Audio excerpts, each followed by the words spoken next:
வணக்கம். ஊடகத்தினுடைய இன்னொரு தண்டவர நிகழ்ச்சிக்கு உங்களை வரவேற்பதில் பெரும் மகிழ்ச்சி. வழக்கம் போல் உங்களுடைய ஆதரவுக்கு நன்றி. தொடர்ந்து ஆதரவு கொடுங்க. இன்னும் நல்ல நல்ல கண்டென்ட் நம்ம போடணும். இப்போ எதை பற்றி பேச போகிறோன்னா, கவர்னருடைய நடவடிக்கை. நேற்றுக்கு நீங்கள் பார்த்தீங்க, சட்டசபை ஆரம்பித்ததனுடைய முதல் நாளுடைய அறிக்கை வாசிக்கும்போது தேசிய கீதம் பாடலை தமிழ்நாடு அரசாங்கம் அப்படிங்கிறத ஒரு காரணமாக வச்சு அவர் வெளிநடப்பு செஞ்சார் அப்படிங்கிறத நம்ம பார்க்குறோம். இப்போ அவர் வெளிநடப்பு செய்கிறதுங்கிறது இது முதல் முறை கிடையாது. ஏற்கனவே போன வருஷமும் மிகப்பெரிய அளவில் அவமானப்பட்டு போனாருங்கிறது நமக்கு எல்லாருக்குமே தெரியும். இவர் இது மாதிரி தொடர்ந்து செய்கிறதுலேருந்து நமக்கு என்ன ஒரு ஆச்சரியம்னா, ஆச்சரியம் கிடையாது, இவர் திருந்துற மாதிரி தெரியல. இவர் ஒரு அரசியலமைப்பு சட்டத்தினுடைய போஸ்ட்டில் இருந்துக்கிட்டு ஒரு சராசரி அரசியல்வாதி மாதிரி, ஒரு மாவட்ட செயலாளர் போல், ஒரு கட்சியில் மாவட்ட செயலாளர் செயல்படுற மாதிரி அதுக்கும் கீழாக போய் ரொம்ப கேவலமான ஒரு அரசியலை செஞ்சுட்டு வராருங்கிறதான் நமக்கெல்லாம் ஒரு வேதனையாக இருக்குது. இவர் இப்படி தான் அரசியல் பண்ணணுன்னா இவர் ஏன் இந்த போஸ்ட்டில் இருக்கணும்?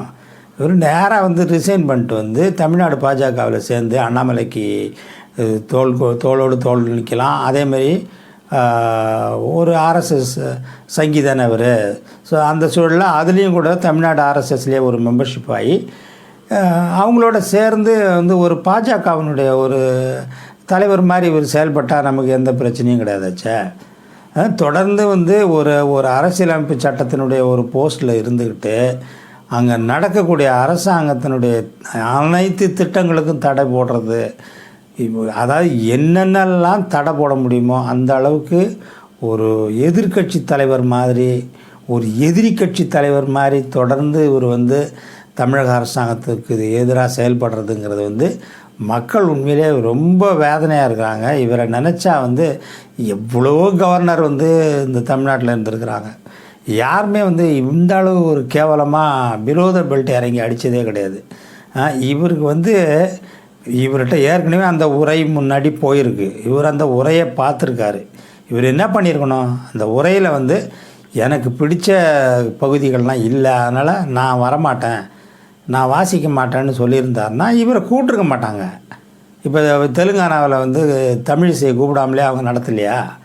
அந்த மாதிரி நடத்திட்டு போய்கிட்டே இருப்பாங்க. ஒன்றும் இவரை நடத்தி இவர் சொன்னால் தான் எல்லாம் நல்லது அப்படிங்கிற மாதிரிலாம் அர்த்தம் கிடையாது. ஆனால் திமுக ஸ்டாலின் அவர்கள் கொஞ்சம் டீசெண்டாக நடந்துக்குவோம். நம்ம அது ஒரு போஸ்ட்டு, அந்த போஸ்ட்டு மேலே நமக்கு விருப்பம் கிடையாது. ஆனால் அந்த போஸ்ட் இருக்க வரலையும் அந்த போஸ்ட்டுக்குரிய மரியாதை நம்ம கொடுக்கணும். நம்ம அதை கேவலப்படுத்தக்கூடாது.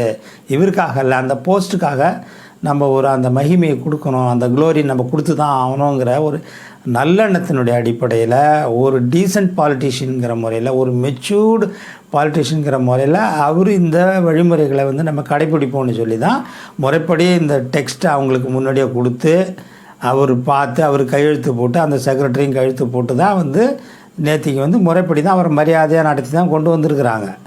ஆனால் அவருக்கு அரசாங்கத்தினுடைய அந்த செயல்பாடுகள் இல்லை அவங்களுடைய அச்சீவ்மெண்ட்ஸ் எல்லாம் ஒரு உரையில் வாசிக்கிறது இயல்பு தான். இப்போ டெல்லியில் எப்படி மோடி வாசிக்கிறாரு? மோடி என்ன ஜனாதிபதி முர்முவோட பர்மிஷன் கேட்டுக்கிட்டா வாசிக்கிறாரு? மோடி என்ன எழுதி கொடுக்குறாரு அதை தான் முர்மு வாசிக்கிறாங்க. அதில் அவங்க எதாவது மாற்றம் செய்கிறாங்களா? இல்லை அவங்களுக்கு விருப்பம் இல்லாத பகுதிகளை அவங்க வாசிக்காமல் இருப்பாங்களா? இவருக்கு யார் அந்த அதிகாரம் கொடுத்தது? இது ஒரு நாமினேட்டட் போஸ்ட்டு, இது ஒரு அலங்கார பதவி தான். இப்போ எப்படி இங்கிலாந்தில் ராணி பிரைம் மினிஸ்டர்ஸ் எழுதி கொடுக்குறத வாசிக்கிறாங்களோ அதே மாதிரி தான் இங்கேயும் அதே மாதிரி போஸ்ட்டு தான் இது. அப்படி இருக்கும்போது இவர் இவருக்கு இல்லாத பவர் இவருக்கு கிடைச்ச மாதிரியும், மக்கள்கிட்டேருந்து இவர் தேர்ந்தெடுக்கப்பட்டு பவரை ட்ரா பண்ண மாதிரியும், மக்கள் இவருக்கு ரொம்ப அதிகாரம் கொடுத்துட்டு இவரை இவருடைய ஆலோசனைக்காக அப்படியே ஆர்வமாக நிற்கிற மாதிரியும் நினச்சிக்கிட்டு இவர் பிஹேவ் பண்ணுறது மிக மட்டமான ஒரு பிஹேவியர். இந்த மாதிரி பிஹேவியர் வேறு யாராவது இருந்தால், இப்போ இதே இவர் பண்ணது இது அதெல்லாமே இன்றைக்கி ஒரு கூத்து என்ன பண்ணியிருக்காருன்னா, அதை பற்றி ஒரு வீடியோ வேறு போட்டிருக்காரு. அது பயங்கரமான உரிமை மீறல். அது அந்த வீடியோ வேறு யாராவது போட்டிருந்தாங்கன்னு வைங்க, உள்ளே நடந்த வீடியோ எடுத்து வெளியில் போட்டு இந்த மாதிரிலாம் விளம்பரம் தேடி இருந்தாங்கன்னா அவங்க ஜெயிலுக்கு தான் போவாங்க. இவருக்கு இம்யூனிட்டி இருக்கிறதுனால இவர் தப்பிச்சுக்கிட்டு வராரு. அது பயங்கரமான உரிமை மீறல். கோர்ட்டே தலையிட முடியாது அந்த உரிமை மீறலில். அந்த மாதிரி கேடுகட்ட செயல்கள்லாம் இவர் தொடர்ந்து செய்கிறாருங்கிறத நம்ம பார்க்குறோம். இவருக்கு வந்து ஆலோசகர்களே இல்லையா, இல்லை உள்துறை அமைச்சகம் இந்த மாதிரி தான் இவருக்கு ஆலோசனை சொல்லுதா? அமித்ஷா தொடர்ந்து நீங்கள் இந்த மாதிரி கலாட்டா பண்ணிக்கிட்டே இருங்க, நம்ம வர்றதை பார்த்துக்குவோம், என்ன பெரிய இவங்க நம்ம வச்சது தானே இவங்க சட்டம் அப்படிங்கிற மாதிரி அவங்க ஏதாவது ராங்கான ஒரு ஆலோசனை கொடுக்குறாங்களா? இல்லை இவரே வந்து நம்ம வந்து கவர்னர் கிடையாது, நம்ம பாஜகவினுடைய அடிமட்ட தொண்டன், பாஜகவுடைய ஒரு தலைவர் நம்ம, அதனால் தமிழ்நாடு பாஜக தலைவர் எப்படி செயல்படுவாரோ அந்த மாதிரி நம்ம செயல்பட்டு ஸ்டாலினுக்கு என்னென்ன தொல்லை கொடுக்கணும், அந்த ஆட்சிக்கு என்னென்னலாம் முட்டுக்கட்டை போடணும், என்னென்னலாம் தடங்கல் பண்ணணும் அப்படின்னு வகை வகையாக பிளான் பண்ணி எக்கச்சக்கமான பிளான்களுடைய அடிப்படையில் தான் வந்து ஒரு தடையும் ஒரு மாதிரி பண்ணுறாரு. இதுக்கு முன்னே பார்த்திங்கன்னா மீட்டிங்கில் வேறு ஏதாவது சனாதனத்தை பற்றி பேசுகிறது, திராவிடத்தை பற்றி பேசுகிறது, கேஸ்டிசத்தை பற்றி பேசுகிறது, இதுக்கு முன்னெல்லாம் இந்தந்த மாதிரி வேலைகள்லாம் பண்ணிகிட்டு இருந்தார். அதெல்லாம் சரி வெளியில் பண்ணுறாருன்னு பார்த்து அரசாங்கமும் சரி அவர் ஏதாவது உளறிட்டு போகிறாருன்ட்டு முரசொலி மூலமாக அவருக்கு ரிப்ளை கொடுத்துட்டு இருந்தாங்க. இவங்க நேரடியாக கொடுக்கலனாலும் முரசொலி மூலமாகவும் ஆளுங்கட்சியினுடைய கூட்டணி ஆதரவு கட்சிகள் மூலமாகவும் அவங்க பதிலடி கொடுத்துக்கிட்டே தான் இருந்தாங்க.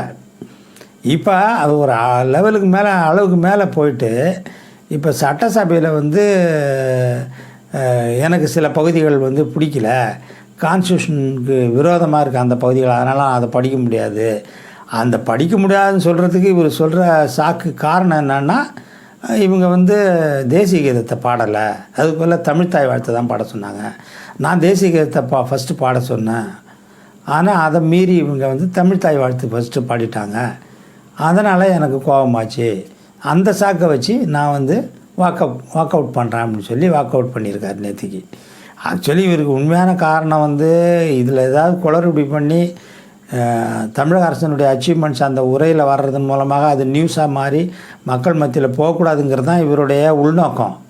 இவருடைய உள்நோக்கம் நிறைவேற்றுறதுக்கு இவர் தேசிய கீதம் பாடல, அதனால் நான் வாக் அவுட் பண்ணுங்கிற மாதிரி செய்தியை திரித்து அந்த நியூஸை வந்து நியூஸ்லலாம் வர வைக்கிற மாதிரி பண்ணிவிட்டு தமிழக அரசாங்கத்தினுடைய நியூஸை பின்னுக்கு தள்ளிட்டார். அப்படிங்கிறது தான் நம்ம இவருடைய செயல்பாட்டிலேருந்து நம்ம புரிஞ்சுக்கிற ஒரு விஷயம். அந்த அளவு கூட நம்மளால் புரிஞ்சிக்க முடியாது. இவ்வளவு மட்டமாக ஒரு அரசியல் கட்சி தலைவர் மாதிரி இவர் செயல்படுறது, ஒரு எதிர்கட்சியை விட இவர் மோசமான ஒரு எதிர்கட்சியாக ஸ்டாலின் அரசாங்கத்துக்கு இருக்காருங்கிறது வந்து நமக்கு உள்ளபடியே வந்து இவர் வந்து அரசியலமைப்பு சட்டத்தை ஏன் இப்படி உதாசீனப்படுத்துகிறாரு, எதுக்கு அதன் பிரகாரம் இவர் நடக்கிறதில்ல, இவருடைய ஆலோசகர்களுக்கெல்லாம் அறிவே இருக்காதா, அடிமட்டமான ஒரு ரொம்ப வல்கரான ஆசாமிங்களா இவருக்கு ஆலோசனை சொல்கிறவங்க, அவங்க பேச்சை அவங்களே அப்படியே சொன்னால் கூட இவர் அவங்க பேச்சை கேட்கணுமா அப்படிங்கிறப்பட்ட பல்வேறுபட்ட நமக்கு கருத்துகள் வருது. இந்த கருத்துக்கெல்லாம் வந்து நம்ம சொல்கிற அளவுக்கு வந்து இவர் கேவலமாக நடந்துக்கிறாருங்கிறது வேறு நமக்கு ஒரு பக்கம் வேதனையான ஒரு விஷயமாக தான் நம்ம பார்க்குறோம். இவர் வந்து நான் ஏற்கனவே சொன்னது போல், ஒன்று இவர் அரசியலமைப்பு சட்டம் பிரகாரம் அது வகுத்தளித்த விதிகளின் பிரகாரம் இவர் ஒரு கவர்னராக நடந்து கொள்ள வேண்டும். இப்போ கவர்னராக நடந்து கொள்ள வேண்டும்னா அரசாங்கம் என்ன எழுதி கொடுக்குதோ அதை வாசிச்சுட்டு போகணும், அவ்வளோதான். அதுக்கு மேலே வந்து அவருக்கு அதில் கருத்து கூட சொல்ல முடியாது. அவர் கருத்து வந்து எம்எல்ஏக்கள் தான் சொல்ல முடியும். அந்த உரை மீது விவாதம் நடத்தும் போது இவர் பதில் பேச முடியாது. ஸோ கட்சிகள் தான், உறுப்பினர்கள் தான் பேச முடியும், சட்டம் ஏற்றவர்கள் தான் பண்ண முடியும். இவருக்கு அந்த வேலை கிடையாது. ஸோ இவர் அந்த வேலையை செய்யணும். அப்படி இவருக்கு அதில் விருப்பம் இல்லையா, நான் அந்த மாதிரிலாம் நான் இருக்க முடியாது, எனக்கு அதில் விருப்பம் கிடையாது, நான் வந்து உண்மையான பாஜக தொண்டன், ஆர்எஸ்எஸ் தொண்டன், நான் வந்து அமித்ஷாவுடைய தொண்டன் தான் நான். அப்படி இருக்கும்போது மற்ற எல்லா மாநிலங்கள்லையும் இருக்கிற பாஜக தலைவர்கள் மாதிரி நானும் ஒரு பாஜக தலைவராக இருந்து சேவை செய்ய விரும்புகிறேன்னா வாங்க, தயவு செஞ்சு பதவியை ராஜினாமா பண்ணிட்டு வந்து பாஜகவுடைய உறுப்பினர், அடிப்படை உறுப்பினராக சேர்ந்து தலைவராகி அண்ணாமலைக்கு போட்டியாக நீங்கள் அரசியல் பண்ணுங்கள். அப்போ இந்த மக்கள் வந்து உங்களை ஏற்றுக்குவாங்க. அது வரையிலையும் நீங்கள் வந்து ஒன் cannot சர்வ் டூ மாஸ்டர்ஸுங்கிற மாதிரி அரசியலமைப்பு சட்டத்துக்கும் நீங்கள் மாஸ்டர் சர்வ் பண்ண முடியாது, அதே மாதிரி நீங்கள் ஒரு பாஜகவினுடைய கட்சிக்கும் சர்வ் பண்ண முடியாது.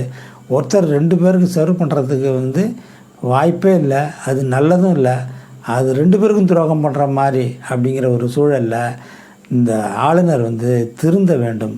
இல்லாட்டி மக்கள்கிட்ட அவர் ரொம்ப ஏற்கனவே கெட்ட பேர் நிறையா வாங்கிட்டார் தமிழ் மக்கள்கிட்ட. இன்னமும் இவர் இதே மாதிரி பண்ணார்னா, இவர் இந்த பதவியிலேருந்து விட்டு போகும்போது மக்கள்கிட்ட மிகவும் கெட்ட பேர் வாங்கிட்டு ஒரு அதிருப்தியான நிலையில் மக்கள் விரட்டி அடிக்க வேண்டிய ஒரு சூழல் கூட சில நேரத்தில் வந்தாலும் வர்றதுக்கு வாய்ப்பு இருக்குது. போக போக அவர் எப்படி பிஹேவ் பண்ணுறாருங்கிறத பார்த்து நம்ம அடுத்தடுத்த பதிவுகளை போடுவோம். நன்றி, வணக்கம்.